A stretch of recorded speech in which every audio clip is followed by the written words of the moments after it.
샬롬 반갑습니다. 하원 기도에 오신 것을 환영합니다.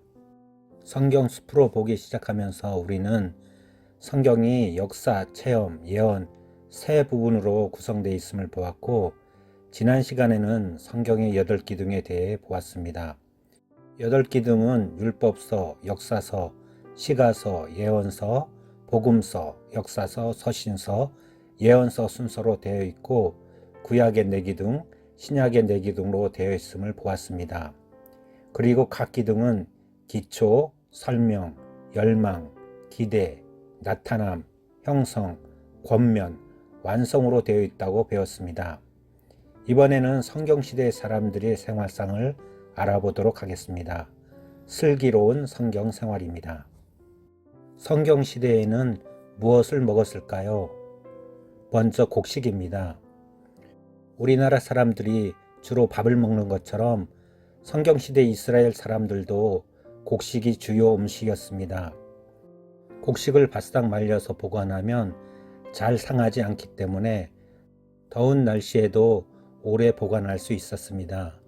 그렇게 하면 고기나 야채보다 더 오래 보관할 수 있었습니다. 성경시대의 곡식은 밀과 보리가 주였습니다. 과일과 열매입니다. 이스라엘 땅에는 포도, 올리브, 무화과가 잘 자랐습니다. 그래서 이스라엘 사람들은 과일을 풍성하게 먹을 수 있었습니다. 과일을 그냥 먹기도 했지만 여러 가지 방법으로 다르게 만들어 먹기도 했습니다.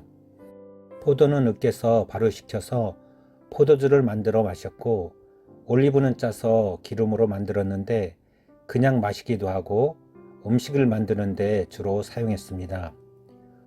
올리브유는 빨래를 하거나 불을 켤 때 또는 피부에 바르는 약으로도 사용했습니다. 성경에는 먹어야 할 것과 먹지 말아야 할 것을 정했습니다.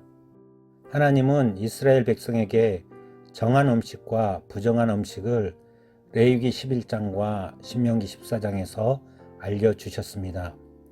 예를 들어 정한 음식은 되새김을 해야 하고 굽이 갈라져 있어야 하며, 지느러미와 비늘이 있는 생선은 정한 음식으로 정하셨습니다. 부정한 음식은 되새김을 하지 않거나 굽이 갈라지지 않은 것은 부정한 음식이라 했습니다. 생선은 비닐이 없으면 부정하다 했습니다. 사도행전 10장에서는 베드로에게 환상으로 나타나 부정한 짐승을 먹으라고 합니다. 이 환상이 의미하는 바는 부정한 짐승을 먹으라고 하는 것이 아니라 이방인에게 복음을 전하라는 의미입니다. 바울은 먹는 문제에 대해 고린도전서 8장에서 언급합니다. 성경은 먹어야 할 것과 먹지 말아야 할 것에 대해 말합니다. 오늘날에도 여전히 먹는 것에 대해서는 논쟁이 있습니다. 먹어야 할 것과 먹지 말아야 할 것의 기준은 먹음을 통해서 신앙에 도움이 되는지 그렇지 않은지 살펴야 합니다. 바울은 이렇게 말합니다. 먹는 것이 형제를 실족해 하면 먹지 않고 형제를 실족해 하지 않는 것이 중요하다. 성도는 모든 면에서 덕을 이루어야 합니다. 성경시대에는 어떤 옷을 입었을까요? 이스라엘 지방의 날씨는 덥고 건조해서 먼지도 많았습니다.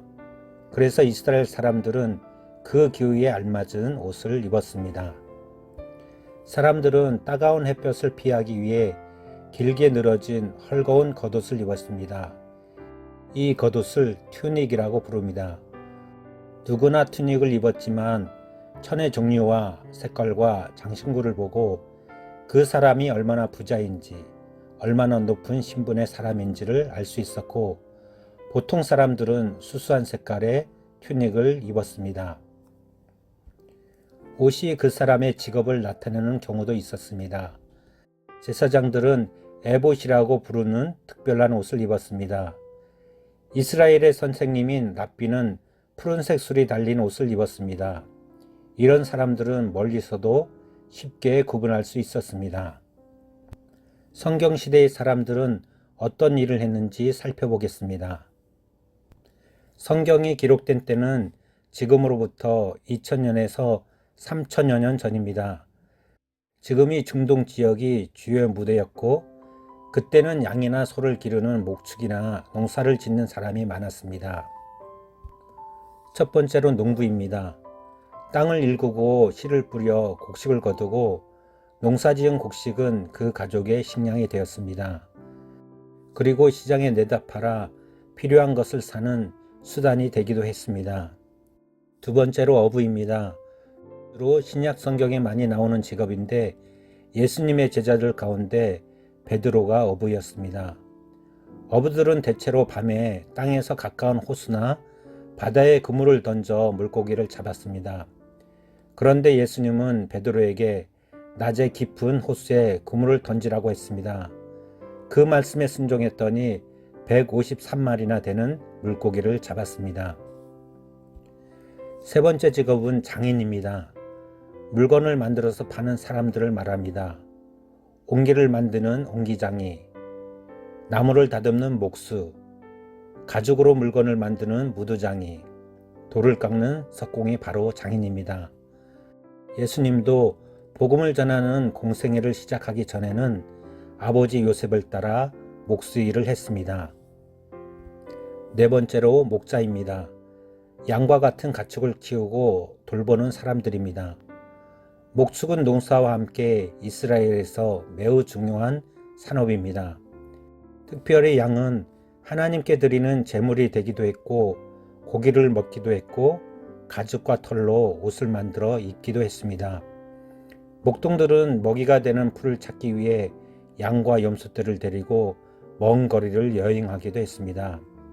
시편 23편은 바로 이 목자의 모습을 보고 하나님을 노래한 시입니다. 다섯 번째로 제사장입니다. 다른 일들은 아무나 할 수 있었지만 제사장은 아무나 할 수 없었습니다. 이스라엘의 12지파 중에서 오직 레위 지파 사람들만 이 일을 할 수 있었습니다.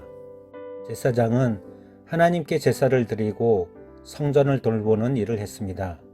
제사장 가운데 제일 높은 사람을 대제사장이라고 했습니다. 성경시대에는 어떤 건물이 있었을까요? 첫 번째로 집입니다.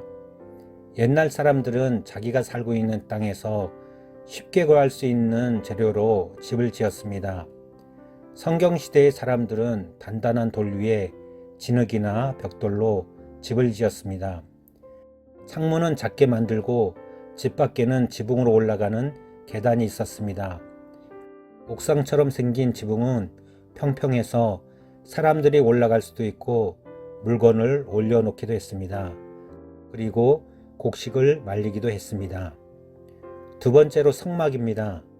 이스라엘 백성은 약속에 들어가기 전에 40년 동안이나 광야를 방황했습니다. 게다가 그들은 이곳저곳 옮겨 다니는 유목민이었기 때문에 옮겨 다닐 수 있는 예배 장소가 필요했습니다. 그 예배 장소가 바로 성막입니다. 성막은 커다란 천으로 만들었습니다. 움직일 때는 접어서 옮기고 한 곳에 자리를 잡고 머물 때는 다시 천막을 치고 예배를 드렸습니다. 세 번째로 성전입니다. 이스라엘 백성이 약속의 땅인 가나안에 들어간 후에는 이전처럼 여기저기 옮겨 다닐 필요가 없었습니다. 그래서 튼튼하고 아름다운 예배당이 있기를 원했습니다. 다윗 왕은 성전을 지을 수 있도록 재료를 준비했고 그의 아들 솔로몬 왕이 성전을 지었습니다. 네 번째로 회당입니다. 회당은 신약시대 무렵에 만들어진 것인데 마을 사람들이 모여서 회의를 하거나 성경을 가르치거나 예배를 드리는 장소였습니다. 유대인들은 절기 때마다 성전이 있는 예루살렘으로 모여들었는데 그 당시에는 교통수단이 발달하지 못했기 때문에 예루살렘으로 가는 시간이 아주 오래 걸렸습니다. 그래서 유대인들은 긴 여행 도중에 마을에 머물 때마다 그 마을의 회당에 모여서 예배를 드리기도 했습니다. 사도 바울은 마을 사람들이 회당에 모일 때 복음을 전하기도 했습니다. 오늘 순서를 마치면서 이런 고민 하나 해보겠습니다. 당신은 천국에 갈 수 있다는 확신을 품고 있습니까? 그 확신의 근거는 무엇입니까? 천국 앞에 도달했을 때 당신을 들여보내야 할 까닭이 무엇이냐고 하나님께서 물으신다면 당신은 뭐라 대답하시겠습니까? 하나님께 인정받을 수 있는 답은 단 하나입니다. 예수님께서 우리 죄를 대신하여 갈보리 십자가에서 죽으셨습니다. 나는 그 예수님을 믿습니다. 이 근거가 우리를 구원할 수 있는 하나의 답입니다. 기도하겠습니다. 하나님 감사합니다. 우리가 성경 말씀을 믿고 따르게 하시니 더 감사합니다. 성경은 하나님의 말씀입니다. 이 말씀은 모두 성취된 말씀이며 앞으로 성취될 말씀으로 믿습니다. 우리가 신앙생활을 슬기롭게 할 수 있는 근거입니다. 우리에게 굳건한 믿음을 주옵소서. 예수님의 십자가의 보혈로 우리의 죄를 사한 줄 믿습니다. 우리는 예수님 때문에 구원받는 것 또한 믿습니다. 예수님을 믿는 모든 이가 구원에서 이탈하지 않도록 인도하여 주옵소서. 그렇게 하여 모두가 천국 소망 갖게 하옵소서. 예수님의 이름으로 기도합니다. 아멘.